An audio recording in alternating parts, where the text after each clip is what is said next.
The Jets. Oh, the sweet, sweet New York Jets. Oh, man. You want to talk about a bad piece of shit franchise? You can have your different opinions about which franchise is the worst in the NFL. That's up for debate. What's not up for debate, though, is if you had a Mount Rushmore of suck of NFL franchises, the Jets firmly are entrenched in one of those four slots. Firmly. So firmly. Like you mix in the Raiders, the Browns, and the Jaguars, and that's probably it, right? Like, yeah. Is there some longevity and consistency of suck there? But my God. And let's be real here. Heading into the 2024 season, who thought this was going to be a disappointment, if not a disaster? I did.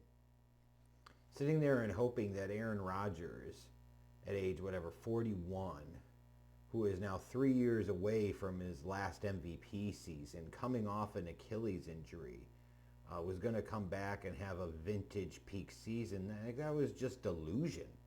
That was ridiculous. I mean, if you couldn't see something like this coming, I don't know what the hell else to tell you. It basically was just gangrene doing gangrene things. That's what the Jets fucking do. Why would anybody be surprised at that? And I mean, again, I just like emphasize, and you might have some wise ass in the comments is going to point to, well, Aaron Rodgers statistically wasn't that bad this year. Yeah, when it didn't matter. Like that's the thing. You got to be careful sometimes with the box score watching of, you know, the overall numbers might not look that bad, and they don't. But when you actually watch the games and you saw how he performed when it mattered versus when it didn't, you saw two very, very different players. You got me?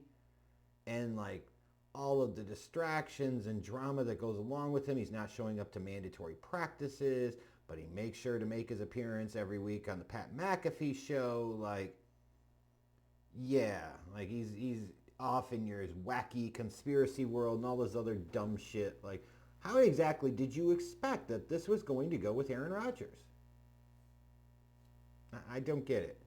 And what's crazy about it is, as easy it is to rip on the Jets, you know, they were actually 2-1 after 3 games of the 2024 season. Now, granted, the 2 wins that they had were against the Titans and the Patriots, who ended up finishing with the first and fourth overall picks, respectively, in this year's NFL draft. So those aren't exactly wins to be pounding your chest over, but they were 2-1. But after that start, they lost a couple of games. Coach Robert Saleh was fired, and frankly, it needed to happen.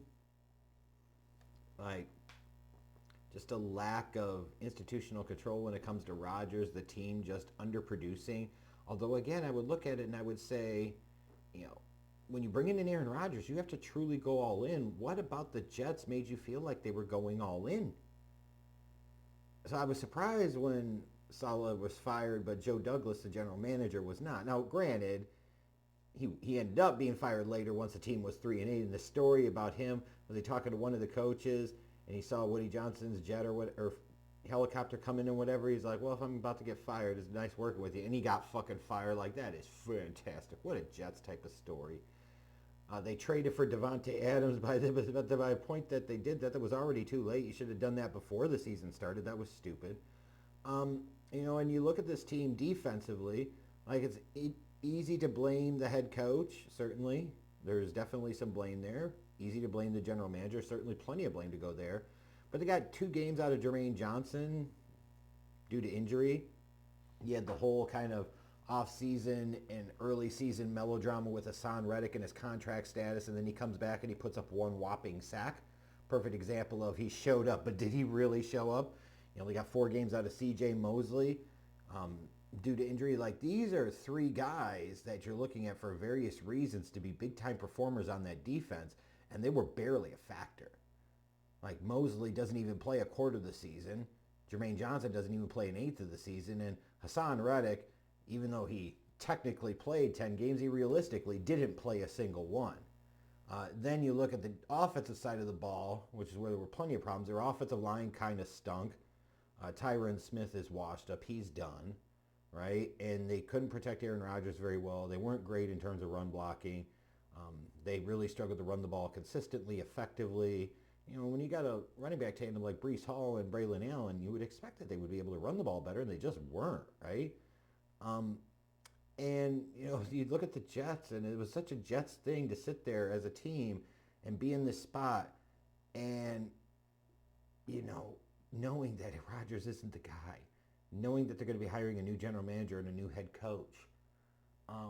It's tank season, baby. And what did the Jets do? Late season wins over the Jaguars and Dolphins that likely cost them the number 1 overall pick. It's easy to say in retrospect, looking back, like, that was really painful and damaging, but it was, right?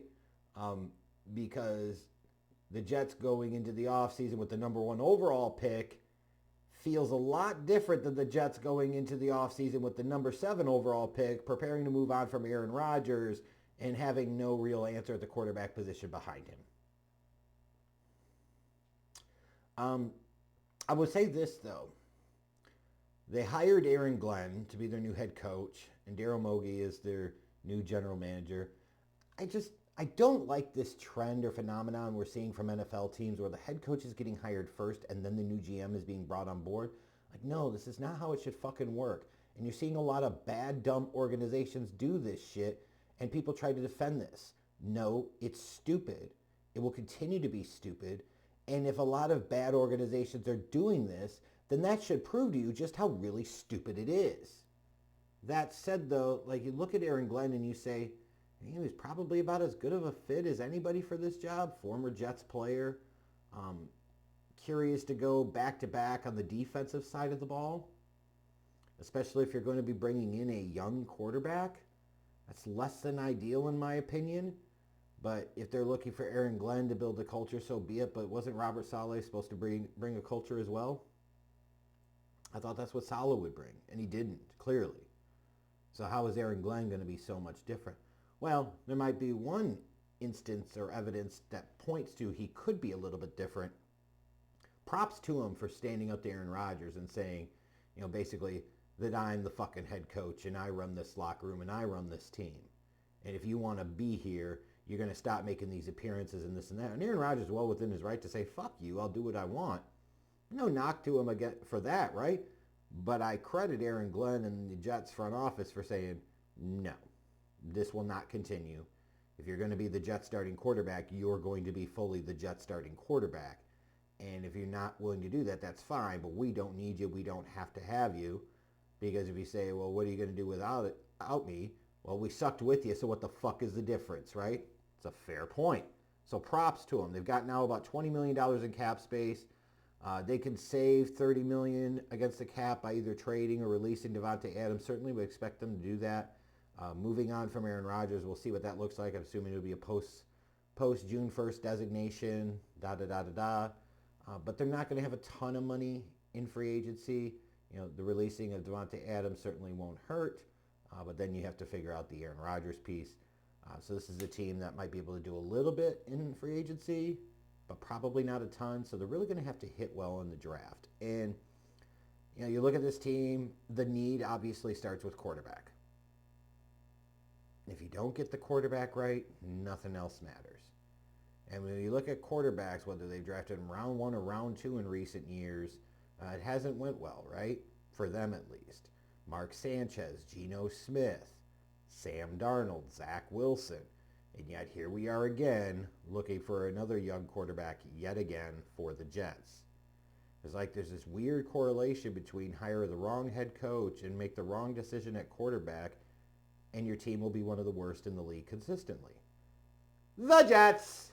Gang green! Oh, yeah, that's me flying.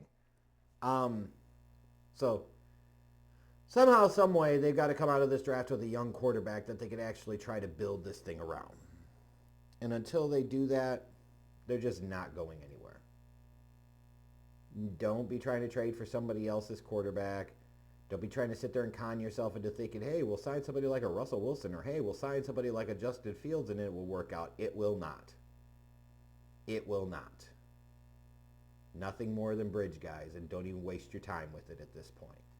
So you got to get quarterback. And then you look at them, I would say the offensive line, right? You need a left tackle. You sign one. He wasn't good this year. He's old. Time to move on. You need a guy that could be a blindside protector. And if you say Fashanu, okay, well, you might play him somewhere else in the offensive line. Like, figure it out.